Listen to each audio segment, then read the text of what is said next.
Bonjour et bienvenue à une autre prédication de l'Église chrétienne évangélique En Chemin.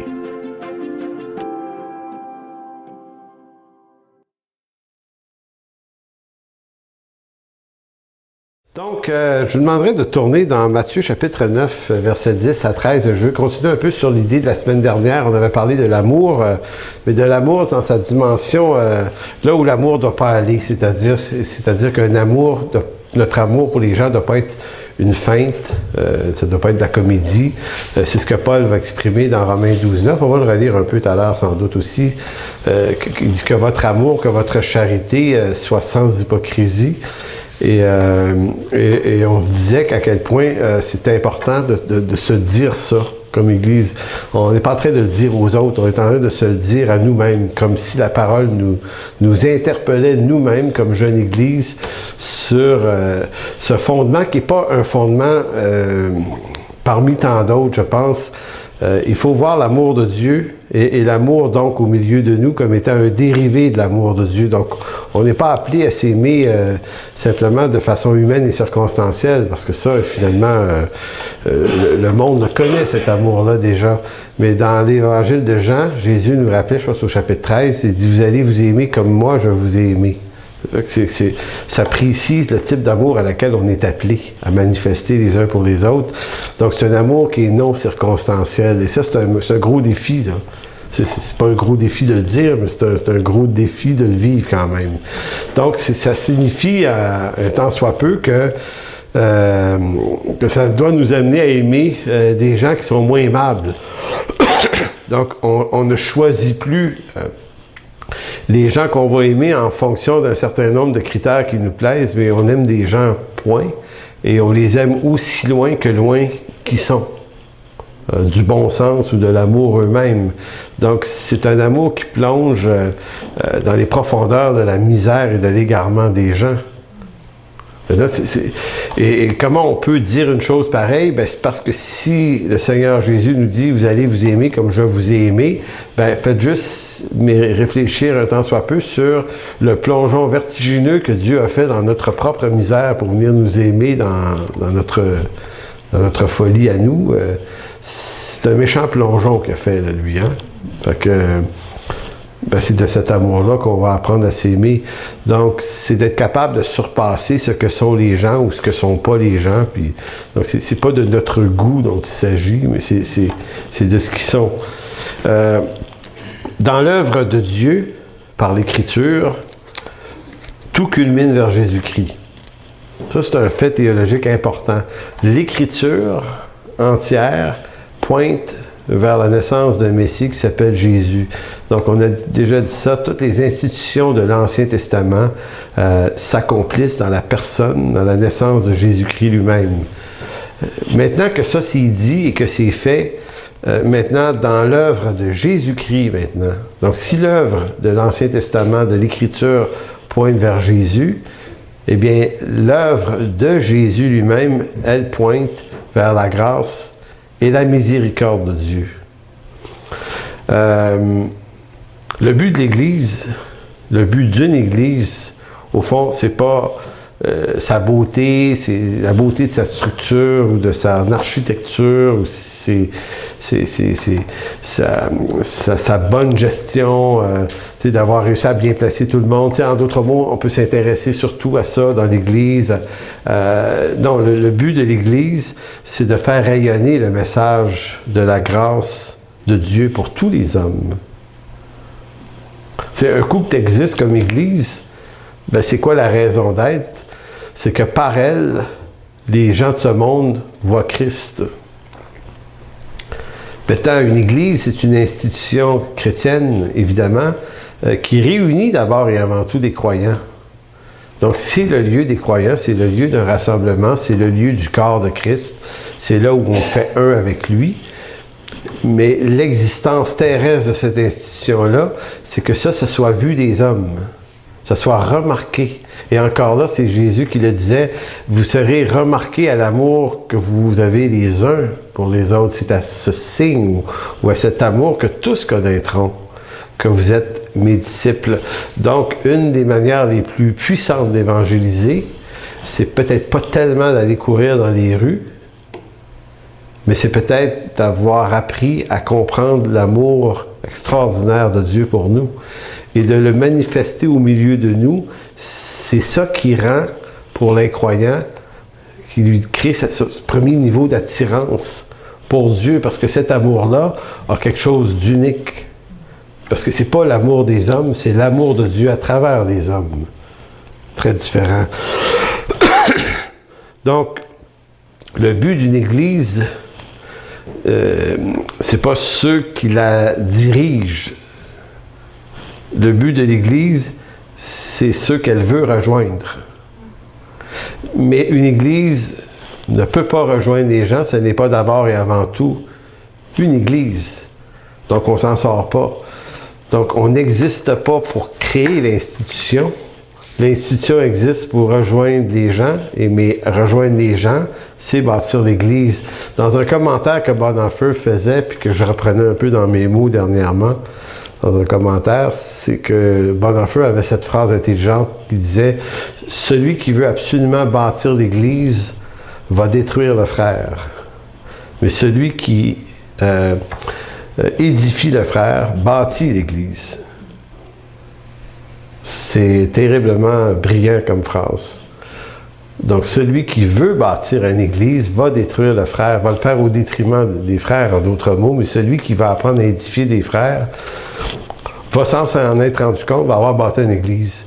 Donc, c'est pour ça que la miséricorde, la grâce et l'amour de Dieu, c'est vers ça que pointe l'œuvre de Dieu.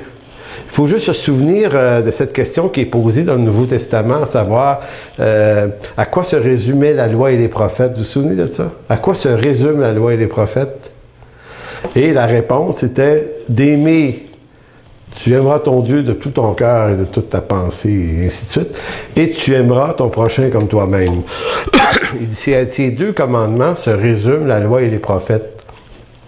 C'est intéressant de voir l'Écriture et tout ce qu'elle contient comme un gigantesque entonnoir dans lequel tu mets des milliers d'années d'histoire et les histoires de milliers de personnes, puis tu mets ça dans un entonnoir et avec tout ce que ça contient, puis au bout de l'affaire, ce qui est supposé de sortir comme la conclusion de tout ça, c'est aimer Dieu et ton prochain.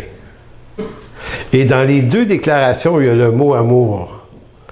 Hein, c'est pas se faire aimer de Dieu et se faire aimer du prochain. Mais c'est aimer Dieu et aimer le prochain. C'est intéressant de juste se souvenir de cet élément, pourtant, c'est tellement de base que c'est ça qu'on oublie. Fait qu'on se lance dans l'institutionnalisation, les structures, les patentes, les trucs. Et on travaille beaucoup, beaucoup là-dessus. Puis pendant qu'on est en train de faire ça, ben, on n'est pas en train de juste aimer les frères. Et on fait ça en vue d'aimer les frères. Tu sais, on bâtit, on travaille fort, mais on sait que le but, ça va être d'aimer Dieu et d'aimer les frères. Bon, on est toujours en attente de finir la job de l'institution en vue d'aimer les frères. Et finalement, on a le temps de mourir avant d'y arriver. Parce qu'on voit trop la chose à bâtir. Et ça, c'est pas circonstanciel à une génération de chrétiens. C'est le piège qui est là à travers tous les siècles. Et c'est le piège d'Israël dans l'Ancien Testament. Ils sont continuellement en train de vouloir se garder en règle sur les procédures du temple et des sacrifices, puis sont à cheval là-dessus terriblement, mais leur cœur est complètement éloigné de Dieu. Et Dieu le sait. Il dit, ils m'honorent du bout des lèvres. Donc, ils disent les mots, les bonnes phrases de la bonne façon, au bon moment, le jour du sabbat ou les jours de fête. Ils savent tout dire sans erreur, parfaitement au bon moment. Mais le cœur est éloigné. L'Éternel disait, leur cœur est éloigné de moi. Donc, c'est un piège perpétuel. Il ne faut pas penser qu'on est meilleur que d'autres, puis que nous, on va dire, hey, nous autres, on est plus brillants que tout le monde, on va y arriver mieux. Je sais pas, je pense pas. Mais je pense que si on a l'intelligence de se garder éveillé continuellement, de se rappeler de ça, de revenir à ça, parce qu'on va s'éloigner de ça, on va oublier, on va s'égarer, on est fait de même. Donc, dans Matthieu chapitre 9, Comme Jésus était à table dans la maison, et dans le chapitre 9, soit dit en passant, il y a toute l'histoire de Jésus qui choisissait des disciples encore, là, qui sont nommés. Là. Donc, comme Jésus était à table dans la maison, voici beaucoup de publicains et de gens de mauvaise vie vers se mettre à table avec lui et avec ses disciples. Donc, des gens de mauvaise vie, on sait ce que c'est, puis les publicains aussi. Hein, donc, c'est les personnes les moins attirantes, si on veut. Tu sais, si tu veux bâtir une église, là, commence pas par eux autres. Là, en apparence, il semblerait que c'est pas eux qui vont favoriser un élitisme intellectuel très relevé. Mais là, lui, le Seigneur Jésus, fait jamais rien comme tout le monde. Fait qu'il commence par les gens qui sont un peu les rejets sociaux, les gens qui sont méprisés par la génération des Juifs en Israël, à Jérusalem, qui, eux, préféraient se tenir avec le monde du Sanhédrin. C'est plus valable. Donc, les pharisiens virent cela et ils dirent à ses disciples, « Mais pourquoi votre maître mange-t-il avec des publicains et les gens de mauvaise vie? » Moi, j'aurais eu tendance à répondre une réponse aussi niaiseuse, je disais, c'est parce qu'il avait faim. Ça fait un écho à mon arbre de Noël l'autre fois. Bon, ce que Jésus, ayant entendu, il dit, ce ne sont pas ceux qui se portent bien qui ont besoin de médecins, mais les malades. Allez et apprenez. Et cette phrase-là est vraiment très forte dans sa déclaration. Allez et apprenez. Et là, il ne parle pas des ignares, il parle à des scribes, des pharisiens, des hommes qui maîtrisent la loi de l'Ancien Testament, donc c'est pas des idiots. C'est comme s'il leur disait, allez, vous allez aller refaire vos devoirs, les gars. Allez et apprenez ce que signifie « je prends plaisir à la miséricorde » et non au sacrifice. Je prends plaisir, moi, Dieu, je prends plaisir à la miséricorde et non au sacrifice. Merci. Justement, j'avais soif. Car je ne suis pas venu appeler des justes, mais des pécheurs. Encore ici, vous avez une signature importante de l'orientation que Dieu, en Jésus-Christ, donne aux gens qu'il veut atteindre. Et ce texte-là approuve également ce qu'on disait tout à l'heure, tu vas aimer Dieu et ton prochain. Et qui est le prochain ici? Qui est le prochain? C'est le perdu. Donc, puisque Dieu prend plaisir à la miséricorde et non au sacrifice, nos appels, nos vocations à nous, tous, les dons que l'Esprit Saint nous donne pour le servir, auront forcément pour fonction de s'offrir à Dieu comme des instruments pour aimer les gens. Donc, quel que soit ce que vous recevez, je crois comprendre à travers ces textes-là et d'autres que le don ou l'appel ou la vocation qui nous est donné vise pas un accomplissement de soi, bien que ça provoque un accomplissement de soi, puis ça, c'est pas un problème. C'est Dieu qui le veut. Ici, on devient quelqu'un, quelque chose à travers l'application du don ou de l'appel qu'on a. Mais la raison de ce don, de cet appel, c'est que ça serve à édifier l'autre. C'est ce qu'on voyait un petit peu la semaine passée, puis on va juste y retoucher un petit peu aujourd'hui en allant dans Romains. Je vais encore lire un autre texte, Romains 8, 37. Si vous voulez aller là, si vous pouvez. Je veux relire Romains 12. Ce texte qu'on a lu la semaine passée, qu'on a touché à peine, qui déclare au verset 9, Romains 12, 9, de ne point aimer les gens en hypocrisie. Il y a un contexte, ce texte-là, comme tous les autres d'ailleurs. Et il faut remarquer que dans la lettre aux Romains, si je pouvais faire un résumé le plus rapidement possible, c'est une lettre qui, dès le chapitre 1, l'apôtre Paul cherche à expliquer de quelle façon toute l'humanité a échoué de s'approcher de Dieu. Il va d'abord expliquer que par la révélation naturelle, chapitre 1, Dieu se rend visible depuis même sa création. Ça s'observe à l'œil nu, Paul dit au chapitre, mais il dit malgré ça, les hommes, de cette révélation où Dieu se révèle naturellement par la nature, l'homme s'est égaré. OK? Et donc, je ne vais pas vous donner le reste du chapitre, vous vous souvenez, la liste des péchés là, qui sont mentionnés au chapitre 1, c'est très très long. Donc l'homme sans révélation divine, mais que par une révélation naturelle, échoue à rencontrer Dieu. Et là, on aurait pu penser que Paul aurait dit, mais les Juifs, eux, ont reçu les oracles de Dieu. C'est pas la révélation naturelle, c'est pas une observation qui leur a fait connaître Dieu, c'est que Dieu s'est révélé, il est apparu à ce peuple-là. Dieu est apparu à Moïse et il est apparu à des prophètes. Il s'est révélé de façon puissante à des prophètes. Donc, le peuple d'Israël, lui, n'a pas une connaissance de Dieu qui est artistique. Disons-le de même, c'est pas intuitif. C'est les oracles, les paroles révélées même de Dieu qu'il possède par écrit. Ça, c'est un privilège unique qui a été donné à ce peuple élu de Dieu qui est Israël. Maintenant, l'apôtre Paul, ce qu'il nous dit dans Romains 2, c'est que ce peuple-là aussi a échoué. Pourtant, Dieu avait uni en ce peuple toutes les conditions gagnantes. Tu ne peux pas avoir plus comme condition gagnante que tout ce que Dieu a donné à ce peuple-là, au point même où Dieu révèle à ce peuple le moment de la naissance de son Messie, le nom de la ville. Écoutez, Ésaïe prophétise même sur le nom qu'il va porter. Sa mère va être une vierge. Écoutez, c'est phénoménal le nombre de prophéties qui s'appliquent à la naissance du Messie. Donc, ça pouvait donner des indications de façon très précise. Et ce peuple-là n'a pas reconnu la visite de son Messie. Il faut le faire. C'est des étrangers venant de Babylone qui sont des païens qui, ayant tombé sur quelques textes de Daniel ou autres, eux, ont très bien vu.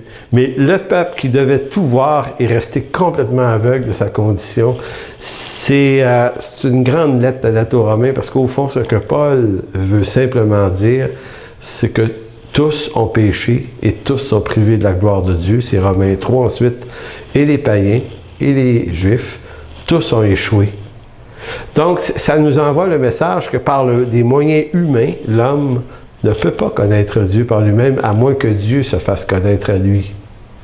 C'est une bonne nouvelle, ça. C'est lui qui nous trouve. C'est lui qui, littéralement... Maintenant, quand on comprend que la lettre aux Romains, c'est ce discours-là dans lequel l'apôtre Paul explique à des chrétiens à Rome, probablement en grande quantité des Juifs, parce qu'on sait qu'il y avait là une quantité extraordinaire de Juifs, et on sait que l'apôtre Paul utilise dans la lettre à quelques reprises l'expression nos pères, comme vous savez, nos pères ont fait ceci. Il y a dans l'usage de cette expression comme si Paul parlait à des gens qui sont potentiellement des Juifs, probablement pas tous, mais... Donc, c'est ce qu'il leur explique. Donc, du chapitre 1 au chapitre 8, c'est toute l'explication de la rédemption, du salut, de la grâce, de l'élection. Il y a plein d'affaires. Et cette partie-là de la lettre aux Romains se termine par le texte de Romains 8, 37 à 39, qui dit ceci. Et on pourrait dire que c'est un texte qui résume les 8 premiers chapitres de la lettre aux Romains, mais en toutes ces choses, tout ce qui a été dit, toutes ces choses, nous sommes plus que vainqueurs par celui qui nous a aimés. Car j'ai l'assurance que ni la mort, ni la vie, ni les anges, ni les dominations, ni les choses présentes, ni les choses à venir, ni les puissances, ni la hauteur, ni la profondeur, ni aucune autre créature ne pourra nous séparer de l'amour de Dieu manifesté en Jésus-Christ notre Seigneur. C'est un texte très fort parce que Paul va chercher toutes les dimensions possibles, hauteur, profondeur, largeur, puissance, nommer la chose là, qui pourrait nous empêcher de connaître, qui pourrait nous séparer de l'amour de Dieu. Paul dit, il n'y a rien qui peut nous séparer de l'amour de Dieu, manifesté en Jésus-Christ. Et ici, c'est pas juste l'amour dans sa dimension émotionnelle, c'est l'amour dans le sens de l'acte salutaire. Dieu a tant aimé le monde qu'il a donné son Fils. Donc, c'est pas juste une vague, c'est un acte qui sauve l'amour de Dieu. Donc, cet acte qui sauve nous sauve éternellement et rien ne peut nous séparer de l'amour de Dieu manifesté en Jésus-Christ. Lorsque on a lu une parcelle de texte comme ça, maintenant, on doit se demander si la suite, c'est le chapitre 9. Ça, c'était le chapitre 8. Est-ce que la suite, dans vos Bibles, c'est le chapitre 9, 10 et 11? Sauf qu'il faut comprendre que la structure de la lettre aux Romains ne nous permet pas de regarder la chose exactement de cette façon-là, puisque les chapitres 9, 10 et 11 sont une parenthèse dans la lettre aux Romains. C'est une parenthèse où Paul va prendre le temps d'expliquer certains détails par rapport à l'élection du peuple de Dieu Israël. Donc c'est un peu comme si il mettait une parenthèse et c'est comme s'il reprenait ensuite au chapitre 12 la suite de ce qu'il venait de dire au chapitre 8. Vous me suivez? Donc ce que j'ai lu dans les versets 37 à 39, c'est ce qui devance le chapitre 12.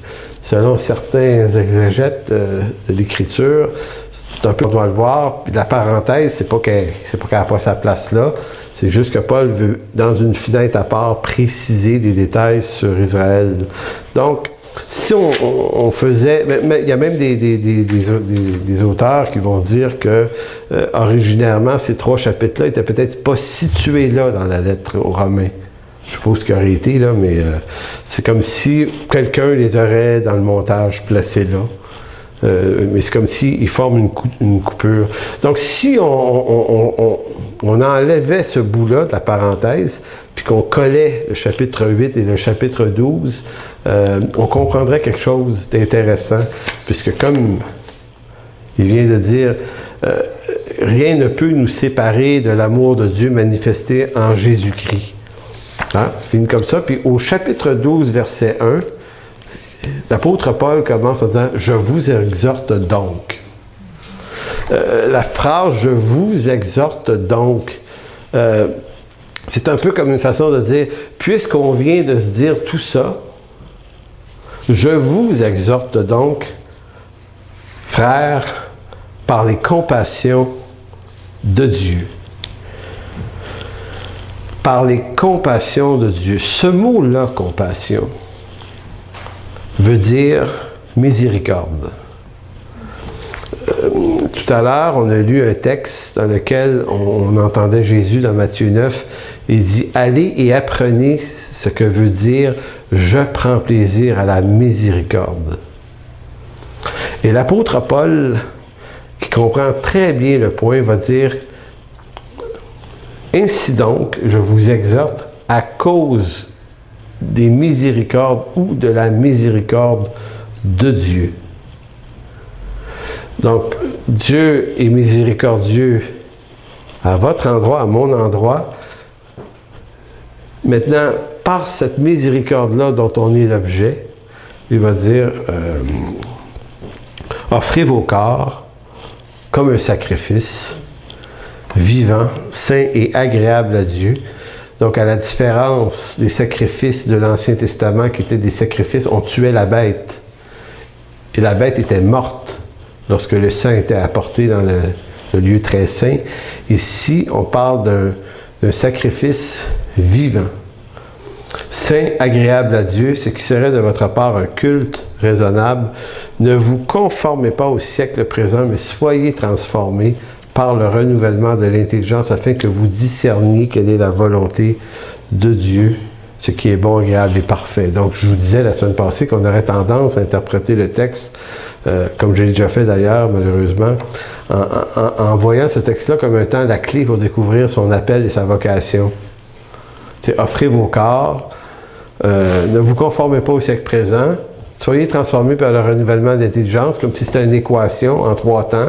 Et le résultat, ben, vous allez devenir suffisamment intelligent pour connaître la volonté de Dieu, votre vocation, votre destinée, puis voilà, le tour est joué.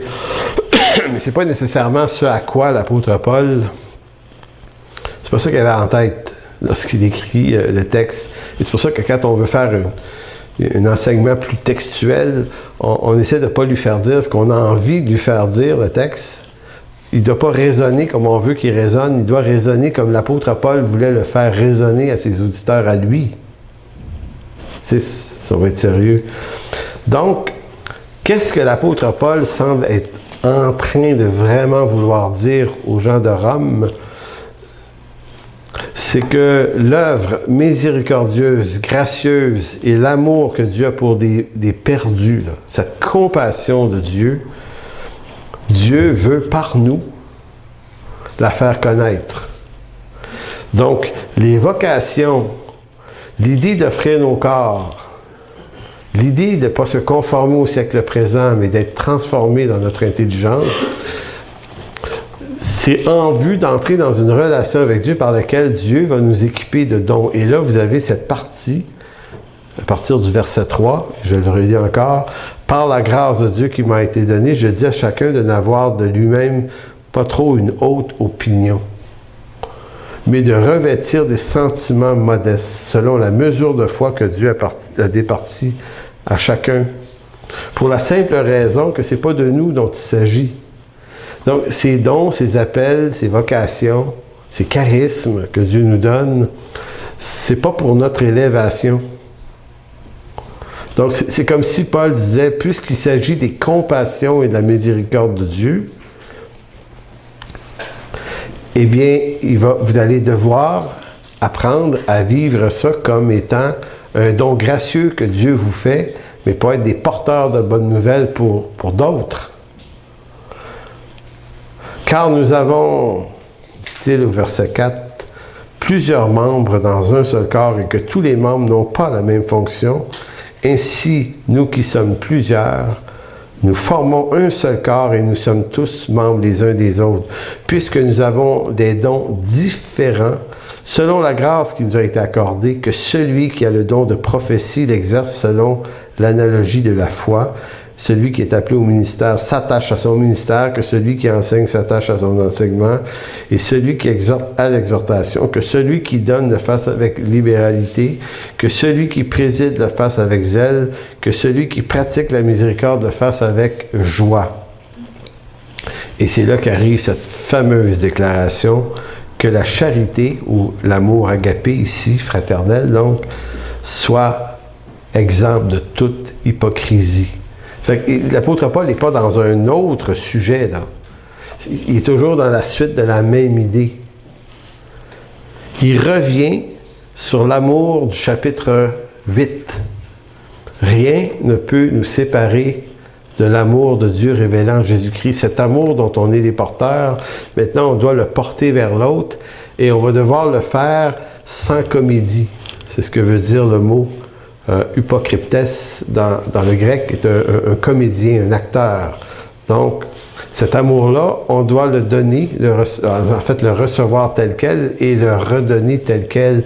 Donc, on n'est pas dans une fabrication d'images, d'aucune façon. Maintenant, le défi que ça représente pour nous, c'est qu'on vit dans un siècle... Et c'est un siècle particulier. Il n'y a pas eu d'autres siècles qui ressemblent à celui-là dans l'histoire. Et ma foi, il y a eu des siècles qui se sont ressemblés quand même. On parle de siècles qui sont la manifestation de grands virages. Comme étudiant en histoire, je me souviens que certains profs nous faisaient remarquer que l'an 500 avant Jésus-Christ, on n'était pas là, personne, mais c'était un grand siècle dans l'histoire de l'humanité. Il s'est passé beaucoup de choses. Le développement de l'écriture, de la notion académique chez les Grecs, chez les Romains et d'autres, là, c'était un siècle, là. En d'autres mots, il y a beaucoup de siècles dans l'histoire qui sont stagnants, où les gens restent à peu près dans les mêmes affaires, les mêmes idées, les mêmes outils. Et tu as des siècles comme ça qui arrivent, puis qui bouleversent ça, puis un siècle plus tard, c'est plus pareil, là. Donc, le 5e siècle a été un siècle comme ça, très important. Et évidemment, on pourrait dire la venue de Jésus-Christ est un siècle très bouleversant également. C'est surtout sur le plan des valeurs religieuses. Le 1er siècle en est un également, mais seulement en Occident, en Europe. Puis après ça, vous avez le 15e siècle, l'invention de l'imprimerie par Gutenberg, qui est aussi le siècle de la découverte de l'Amérique. C'est le siècle de la découverte de l'héliocentrisme. L'univers ne tourne pas autour de la Terre, mais tout tourne autour du Soleil. C'est une énorme découverte, ça aussi. Donc, il y a un siècle là très important où la science se développe. Et l'autre siècle très important, 18e siècle, le siècle des Lumières, où là, c'est la philosophie, les grandes idées.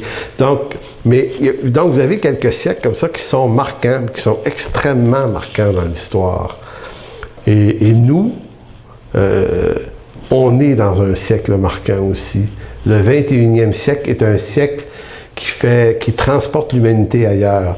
Donc, et à une vitesse telle qu'on le sait, nous qui sommes plus vieux ici, hein, tous vieux finalement ici, avec mon fils, là, qui lui est né dans ça, mais nous, on n'est pas nés dans ça.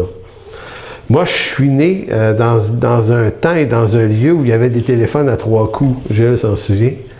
On restait dans un rang en Gaspésie où il y avait un téléphone, mais il y avait la ligne qui avait l'air d'être partagée par tous les gens du rang. Et chez nous, c'était 2 coups grands, un petit coup, c'est tout ça. C'était des coups. Fait que quand le téléphone sonnait, il fallait que tu écoutes le nombre de petits coups, grands coups de téléphone, et ça te disait si c'était pour toi ou ton voisin. Fait que tu savais que tes voisins avaient reçu des appels. Puis tu pouvais entendre, mais il ne fallait pas que tu le fasses. Ça, je suis... Oui? Ça existait encore dans les années 88, 89. Ça existait encore dans certaines régions du Québec, oui. Donc, écoutez, c'est quand même phénoménal de dire, OK, on a connu ça, et aujourd'hui, ben là, écoutez, quand même, on a nos téléphones cellulaires, on peut appeler en Chine en quelques secondes. C'est fini. Donc, technologiquement, là, on a spiné là, complètement. On est tellement ailleurs. On va sur la Lune. On est dans des affaires épouvantables. La légalisation du cannabis, c'est comme... C'est impensable, ça. Il y a 60 ans, là, c'est comme les gens disent, ben voyons donc, t'en fumes du bon, pendant 15 jours, ils vont légaliser ça, ça se peut pas. Mais tout se peut. Les virages se font à la vitesse grand V. Et une des grandes particularités de notre époque, c'est qu'on est dans un monde qui aime le mensonge. Et ça, c'est pas une grande valeur, c'est une très grande mauvaise valeur, mais c'en est une pareille, c'est qu'il faut juste remarquer que notre monde s'est habitué au mensonge et que ça fait partie de la réalité de tous les jours de dealer avec le mensonge. Il y a des menteurs partout. Notre univers, vous allez dire, ouais, mais l'homme a toujours été pécheur et potentiellement menteur. A toujours été pécheur, mais pas forcément systématiquement menteur. Il y a 60-70 ans, des gens du Saguenay, quand je vivais là, me racontaient que des hommes d'affaires, il y a 70 ans, ne signaient souvent pas de contrat d'affaires entre eux. La parole suffisait. Et la parole, c'était de l'intégrité, c'était de l'or en barre. C'était important là, de respecter ta parole que tu avais donnée à quelqu'un. Ça faisait partie des richesses d'un peuple, d'un village. Et si un homme ou une femme en venait à pas honorer un engagement, c'était terriblement mal vu. Vous savez, aujourd'hui, vous êtes un homme d'affaires, vous signez des gros contrats, vous engagez des avocats, puis il y a des clauses, puis c'est écrit de plus en plus petit. Les moyens dont tu disposes pour ne pas te faire avoir peuvent devenir les moyens par lesquels tu t'es fait avoir. C'est à ce point tordu, là, le monde des affaires. Donc, le monde des affaires, d'autres mondes. Donc, vous remarquerez que essentiellement, la publicité est bâtie sur le mensonge. Vous écoutez la télévision, vous écoutez de la pub, c'est incroyable. On va vous dire que dans une boulette de viande, c'est 100% bœuf. Et jusqu'à ce qu'un jour, je lis une étude sur ce que ça veut dire 100% bœuf d'une boulette. Il disait que ce que ça voulait dire, ça ne voulait pas dire que la boulette était faite 100% de bœuf. Ça voulait dire que le bœuf qui est dans la boulette, lui, est 100% bœuf.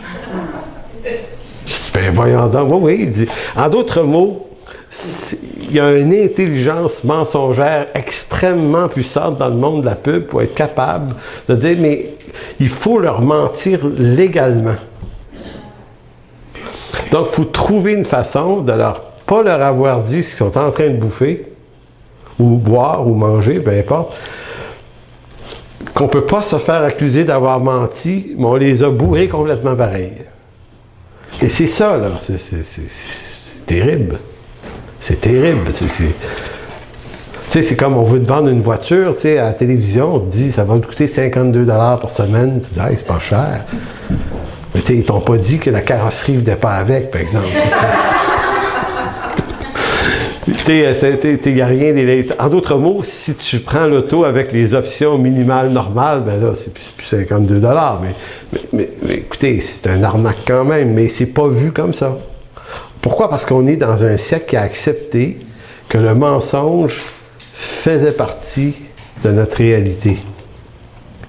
Les médias passent des idéologies. Encore là, le mensonge. La semaine passée, Radio-Canada a fait une super série sur l'avortement aux États-Unis suite au fait que certains États remettent en question l'accès à l'avortement trop facile. Donc, Radio-Can parle plusieurs soirs. Je ne sais pas s'il y en a qui ont vu ça. On bombarde le mouvement pro-vie aux États-Unis, puis on monte des scènes. On va chercher ce qu'il y a de pire chez les pro-vie qui bloquent des portes de cliniques d'avortement. Tu sais, le côté de mal faire paraître les pro-vie, et là, on parle de la violence dont les pro-vie font preuve contre les pro-choix, puis les pauvres filles qui vont avorter, qui sont pris pour traverser une barrière de pro-vie qui les invective d'insultes et plein. Et là, ils te montrent ça.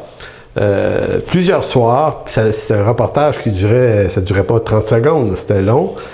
Mais on ne te montre pas, objectivement, l'autre réalité des pro-vie aussi, qui se font agresser par des pro-choix dans d'autres circonstances.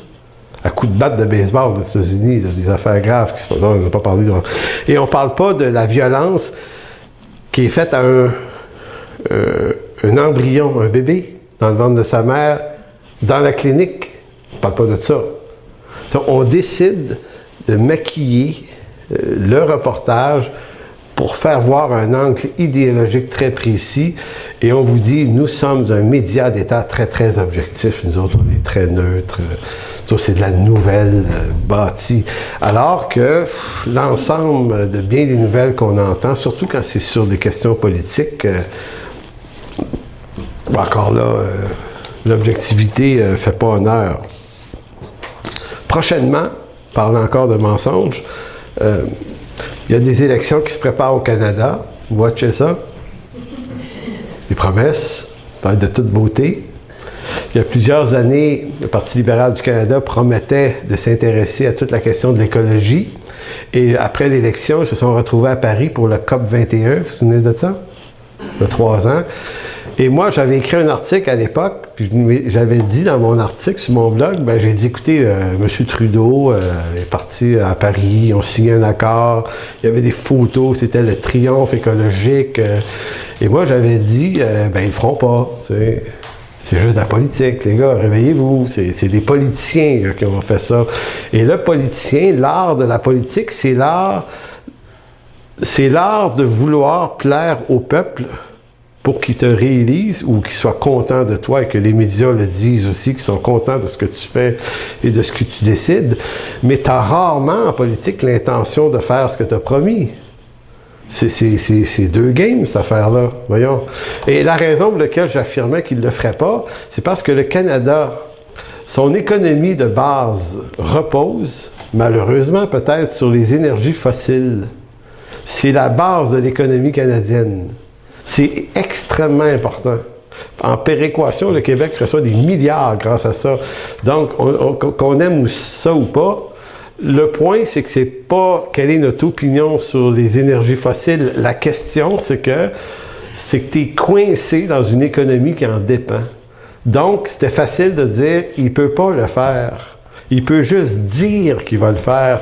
Mais vous et moi, on est dans un siècle de mensonges et on est dans un siècle de grande naïveté où on se dit, s'il l'a dit, puis ça a passé à la TV, ça doit être vrai. C'est ça. Et je me souviens de m'être fait invectiver par des amis chrétiens qui disaient « Ah, t'es négatif, Non, je suis pas négatif, moi, je viens d'une famille très politisée. On était jeunes de même, avec nos parents, on était là-dedans beaucoup. Fait qu'on se fait une oreille aux gens de la politique, puis faisait juste comprendre que ils feront pas. Ils feront pas plus dans l'avenir en passant. Là. Ils vont rien faire. Hein. Ils vont juste dire qu'ils vont faire. Ça c'est intéressant de dire qu'on va faire. Donc, comprenez ce que je veux dire, c'est qu'on est dans ce monde-là. J'avais d'autres exemples que je pouvais vous donner. J'en ai plein, mais je ne les ferai pas toutes, ça serait trop long. Mais je veux juste en prendre un autre. Il y a quelqu'un qui faisait remarquer cette semaine à la radio, je trouvais ça très intéressant. Je pense que c'est Luc Lavoie, dans une de ses rubriques amusantes, qui disait, il dit c'est quand même extraordinaire que les gouvernements en ce moment ont décidé de remplacer la mafia dans plusieurs secteurs d'activité financière de nos pays. Il dit, parce qu'il dit, il dit l'alcool, la drogue et le jeu, il dit, on s'entend-tu que c'était la mafia qui s'occupait de ça avant? Il dit, nos gouvernements ont décidé d'emprisonner les mafieux qui détruisaient la vie des gens. Fait qu'il dit, ils exploitent les addictions des gens. Tu sais, l'alcool, la drogue, ça exploite la faiblesse humaine. Puis il dit le jeu aussi, les dépendances aux gens qui ont des compulsions pour le jeu. Fait qu'il dit, avant ça, ceux qui exploitaient ça, on les mettait en prison, on les arrêtait, puis on disait, hey, toi, t'es dangereux pour la société, jusqu'à ce qu'à un moment donné, on se dit, oui, c'est quand même pas mal payant, finalement, s'occuper de ça. Fait que tranquillement, pas vite, dans les 25 dernières années, les gouvernements ont trouvé une façon de dire, c'est très dangereux, voilà pourquoi c'est nous qui allons nous en occuper maintenant. Donc, c'est eux autres qui s'en occupent. Donc, le danger est toujours là. La dangerosité n'a pas baissé, mais c'est eux qui ont décidé de supposément prendre en charge le danger, mais en réalité, c'est les milliards de dollars qui se font avec ça, qui deviennent des formes d'impôts. Et puis, d'un côté, tu légalises le cannabis, et d'un côté, il va falloir que tu t'occupes de traiter les gens qui vont développer des dépendances à ça, puis ça va gâcher leur vie légalement maintenant. Donc, ce que je veux dire, c'est que le raisonnement de M. Lavoie était juste très, très cynique pour dire que tout le système dans lequel on se trouve est mensonger. Mais c'est pas grave. Notre raison d'être comme Église, c'est pas de régler ces problèmes-là. Fait que, je ne nous invite pas à aller faire de la politique puis dire, hey, nous autres, on va changer ça, on va rien changer. C'est pas ça notre message. Nous autres, c'est de rejoindre par l'Évangile et l'amour de Dieu les hommes et les femmes qui vivent dans un tel monde. Parce que Dieu va les sauver quand même, ces gens-là. Il a compassion d'eux, il ne les accuse pas. Et ça, c'est un point qui, pour moi, est de plus en plus important dans ma réflexion. Il me semble que ça a pris du temps à comprendre ça.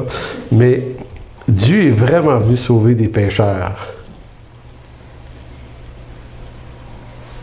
Ouais. On sait académiquement la chose, là, on lit ça dans la Bible, mais ce qu'on se dit ici aujourd'hui, c'est qu'il est vraiment venu faire ça. Donc, la complexité de la misère de quelqu'un ne change rien au fait que Dieu est capable de plonger dans cette misère et de nous inviter à plonger avec lui dans la misère d'une personne, aussi profonde la chose peut être.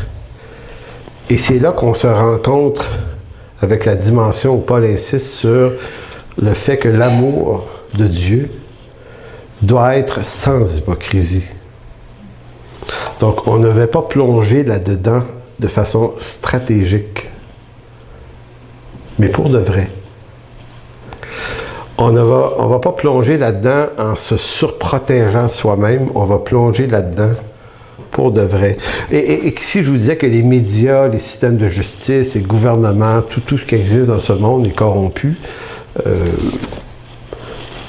c'est que si je vous disais qu'on est dans un siècle particulier, c'est qu'on est dans ce siècle-là où on est passé de ce côté obscur où on a appris à apprivoiser le mensonge et la tromperie et que ça devienne une façon de vivre. Ça, c'est extrêmement nouveau dans l'histoire de l'humanité. L'idée que nos régimes, notre façon de vivre repose essentiellement là-dessus. Donc, la question à laquelle ça nous amène est l'Église, elle.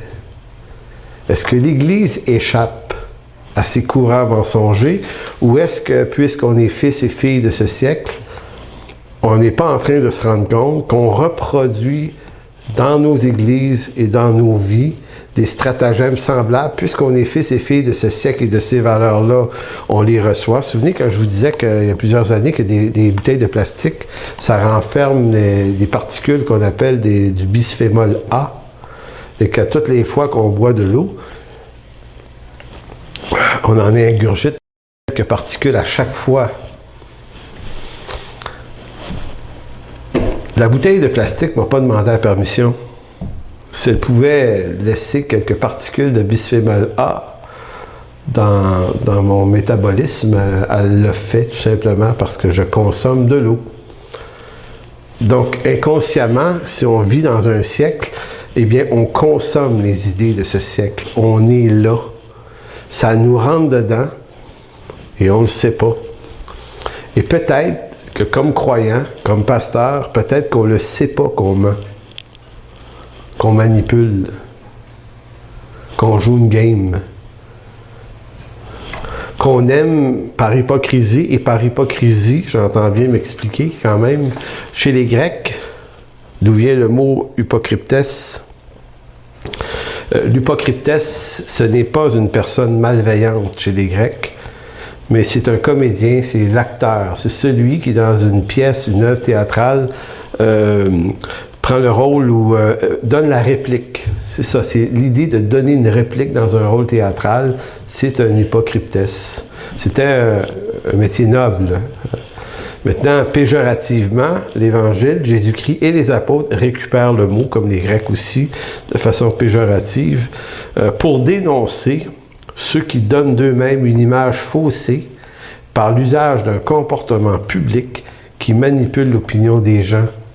Donc, si l'hypocryptes était un métier noble, l'usage, le glissement de sens ou l'approche péjorative de l'usage du mot finit par être une personne qui rentre dans un rôle, mais qui est plus capable d'en sortir.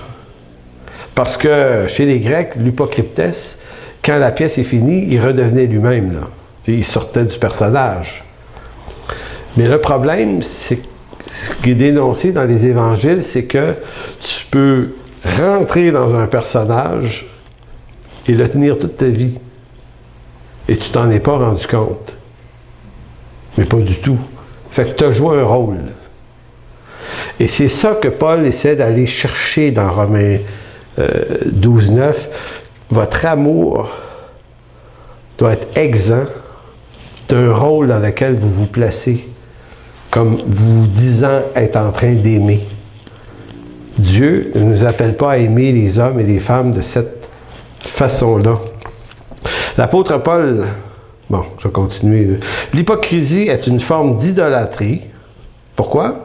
Parce qu'elle est la création d'une image taillée de ce que nous prétendons être, mais que nous ne sommes pas en réalité. C'est le comportement de celui ou celle qui cherche l'approbation, l'admiration même, de son entourage par l'usage d'une image redimensionnée de sa réalité. C'est-à-dire que je ne me présente pas tel que je suis. Ce qui serait l'humilité. L'humilité, c'est pas de s'écraser à terre. L'humilité, c'est de ne pas de donner de soi-même une image plus grande que ce qu'on est. Alors que l'hypocrite, c'est celui qui surdimensionne son image. Et qu'est-ce que va chercher l'hypocrite? Il va chercher de l'attention, de l'admiration. Il crée au fond ce personnage de lui-même, peut-être par manque d'amour. Il ne va pas aimer les gens quand il dit les aimer, mais il va plutôt chercher leur amour pour lui. Donc quelqu'un pourrait vous dire qu'il vous aime, mais de la façon dont il vous le dit, vous auriez peut-être vu qu'il cherche à être admiré par vous. J'allais vous dire, méfiez-vous des gens qui vous disent trop qu'ils vous aiment, ou qui vous le disent avec une intensité. Tu sais, quelqu'un vous dit « Je t'aime tellement ». Ah ouais, ça, tu m'as jamais appelé.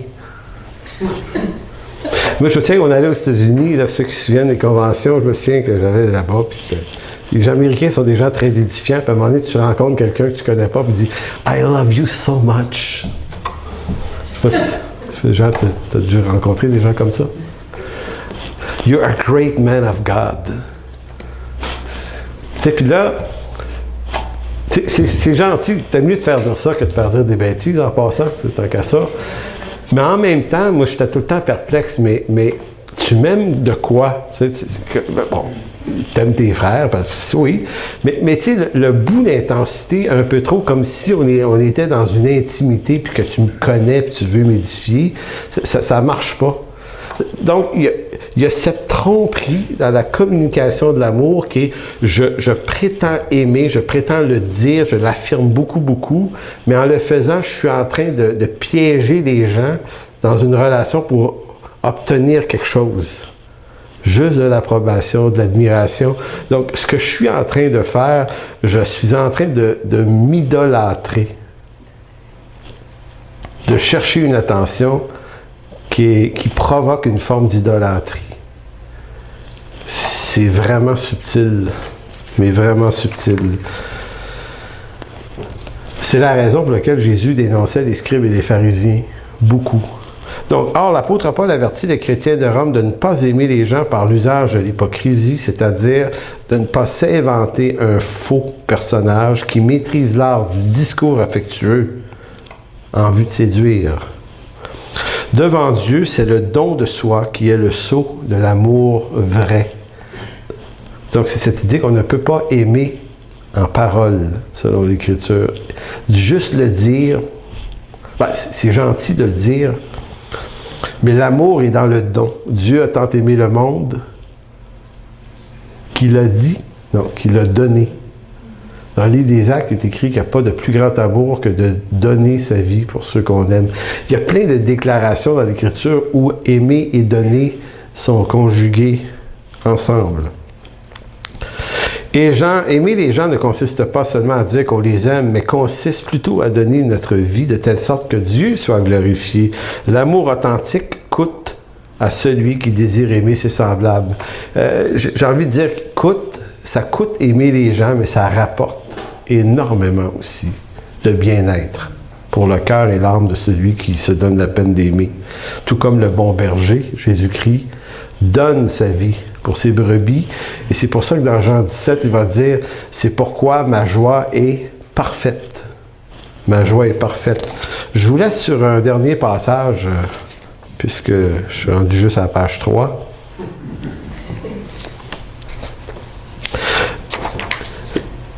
Tournez dans Matthieu 23. Parce que je m'étais dit, si on parle d'hypocrisie, on va se donner des définitions de ce que c'est. Puis, je réalisais à quel point Jésus lui-même donne, dans l'évangile de Matthieu, chapitre 23, il répète le mot hypocrite à plusieurs reprises. Et il va dire au verset 23, donc, chapitre 23, verset 23, « Malheur à vous, scribes et pharisiens hypocrites. » Donc, c'est assez clair. Hypocrites. Là, ici, n'oubliez pas qu'on parle de l'amour de Jésus. Je fais une ironie, parce qu'on est dans un temps où, je vous disais, ayant consommé le mensonge, nos églises, nous, on ne se rend pas compte qu'on tombe dans tous ces pièges mensongers et qu'on s'invente des théologies qui n'ont aucun bon sens, comme celle où on ne doit jamais juger, il faut toujours aimer, il faut toujours ci, il faut toujours ça. Était un peu comme si c'était à l'exemple de Jésus, alors que j'aime beaucoup l'amour de Jésus pour les pharisiens quand il les traite d'hypocrites. En d'autres mots, Jésus aime assez les gens pour leur dire des vraies affaires. Comprenez? Donc, malheur à vous, scribes et pharisiens hypocrites. Pourquoi? Pourquoi il les traite d'hypocrites? Et ça va donner du sens à la signification qu'il en donne. Il dit, c'est parce que vous payez la dîme de la menthe, de l'âneth et du cumin, et que vous laissez ce qui est plus important dans la loi, la justice, virgule, la miséricorde et la fidélité. C'est le même problème illustré par Paul. Donc, en d'autres mots, vous vous êtes créé un personnage qui, en apparence, manifeste toutes les fidélités voulues par la loi. Vous payez la dîme des détails, là, des herbes, là, de la menthe, de la nette, du cumin. Là, c'est, je sais pas, moi, s'il arrivait avec une petite balance, puis il pesait les affaires, vous m'a donné 10% de ma poudre jaune, là, pour être sûr que... Vous êtes capable de... Pourquoi c'est intéressant de faire ça? Parce que ça, là, tu fais ça en public. C'est un exercice public, le don de la dîme. Donc, tu peux poser des grands gestes significatifs qui visent à être vus des hommes. Mais pourquoi tu l'as fait? Pour attirer l'admiration. C'est toujours l'idolâtrie envers soi. Je veux qu'on admire ma fidélité envers Dieu. Donc, je vais faire les gestes publiquement, sont payants, sont lucratifs. C'est ça un hypocrite. Mais, il dit, vous avez méprisé, vous avez négligé la miséricorde. On revient à Romains 12, par les compassions de Dieu. Paul avait commencé son chapitre par les compassions de Dieu, pas par les nécessités de la loi, offrez vos corps comme un sacrifice en voulant dire, faites-le par obéissance, la loi le veut, Dieu le veut, obéissez. Non, il dit, à cause des compassions de Dieu, ça nous ramène toujours à la pitié, à la compassion, à la miséricorde, à la grâce, à l'amour de Dieu. C'est là ce qu'il fallait pratiquer, sans négliger les autres choses. Et là, il les traite de conducteurs aveugles. Vous coulez le moucheron. Couler, là, vous filtrez par des filets. Là, parce que dans la loi, tu ne peux pas mélanger des viandes ensemble. Fait qu'un autres, pour pas manger un animal impur, ils disaient un moucheron que tu ne vois pas, comment tu sais si tu ne l'as pas mangé? Fait qu'ils mettaient des filets au-dessus. Puis ils passaient la bouffe dans des filets, ou ils passaient des filets pour éviter que les moucherons rentrent dans la bouffe, pour être sûr que tu n'avais pas mangé de cette substance. Ils disent, vous êtes capable d'aller jusqu'à là. Mais il dit, vous pouvez avaler un chameau, par exemple. Ça, il n'y a pas de problème. Donc, un conducteur aveugle, c'est celui qui dirige les autres en se donnant l'image de celui qui sait où il va, mais qui n'applique pas son enseignement. Donc, en réalité, un conducteur aveugle, c'est quelqu'un qu'on pourrait suivre parce qu'on pense qu'il a l'air de savoir où il s'en va, mais il ne sait pas lui-même. Mais il est convaincant. Quand il parle, il a tellement l'air de savoir où il s'en va. Donc, verset 25, « Malheur à vous, scribes, pharisiens, hypocrites, parce que vous nettoyez le dehors de la coupe et du plat, et au-dedans, ils sont pleins de rapines, d'intempérance, pharisiens, aveugles. Nettoie premièrement l'intérieur de la coupe et du plat, afin que l'extérieur aussi devienne net. » Et ainsi de suite. Il y a beaucoup à dire là-dessus. On se dit ça aujourd'hui pour la simple raison que ce piège-là, c'est pas celui des autres, c'est le nôtre. C'est de nous dont il s'agit. C'est-à-dire qu'on est capable, je suis capable de prêcher quelque chose. Je suis capable de trouver les mots, les phrases, les syntaxes, le lexique, l'intensité, l'émotion pour bien le dire, mais pas être en train de le vivre du tout. Et comme prédicateur, je vous garantis que c'est facile à faire.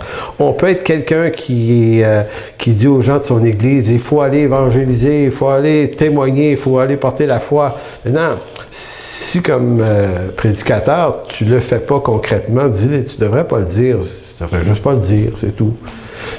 Mais certains sont capables de le dire et se faire à croire qu'ils le font, mais ils ne le font pas. C'est comme dire l'exhortation, la communion fraternelle, c'est important, mais de jamais être là quand il y en a. Comprenez-vous? On ne se rend pas compte qu'on n'est pas dans la vie de ce qu'on enseigne, mais on pense que l'enseigner aux autres, ça devient important, et c'est précisément ce problème-là que Jésus accusait les pharisiens et les scribes d'avoir. Donc, vous allez poser que les gestes qui vous rapportent de l'admiration, mais la vie de la chose, le côté secret de la chose, ce qui devait être vécu en secret, ça, vous ne le faites pas parce que ça ne rapporte rien. Donc, en terminant, je pense, je terminerai comme ceci. Quel est le problème de l'hypocrite au fond? Ce problème-là, je pense qu'il relève de l'incapacité ou de la difficulté qui est là dans nos cœurs à ne pas saisir pleinement la grâce et le pardon de Dieu pour ce qu'on est réellement.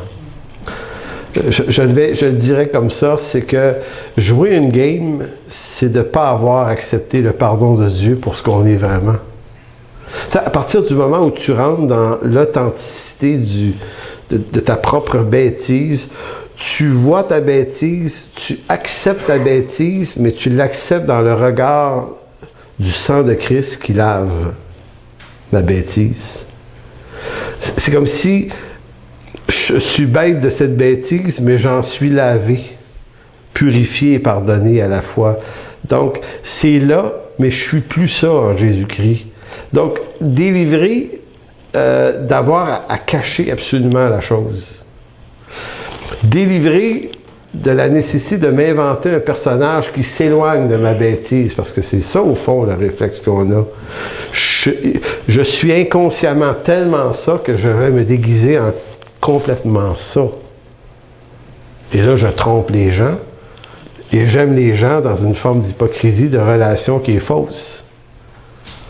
Donc, c'est comme si on ne pouvait pas vraiment aimer les gens authentiquement qu'à la condition d'avoir accepté d'être authentiquement, complètement aimé par Dieu et d'avoir été aimé dans les profondeurs de notre bêtise, là, d'avoir essayé d'avoir vu là, jusqu'à quel point on est perdu et de dire, Seigneur, ton amour est plongé là dans ma vie, aussi creux que ça, là.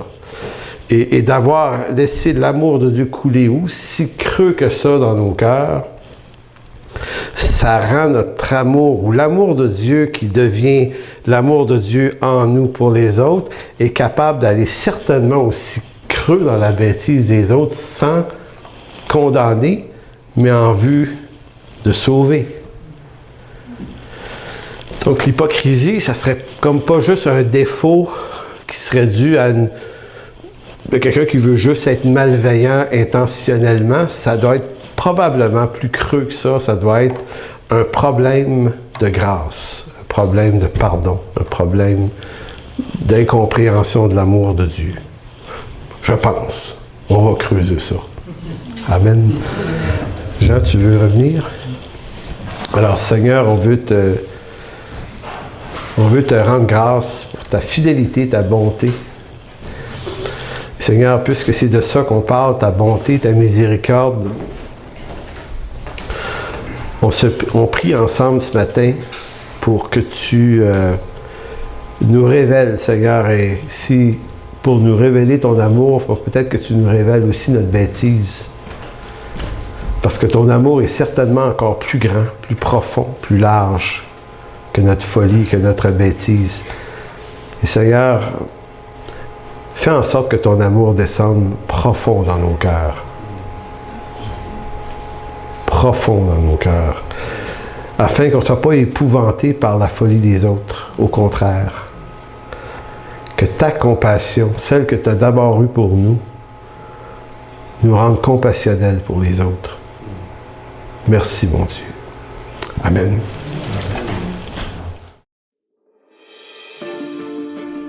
Pour toute information, n'hésitez pas à communiquer avec nous à info@église-en-chemin.com.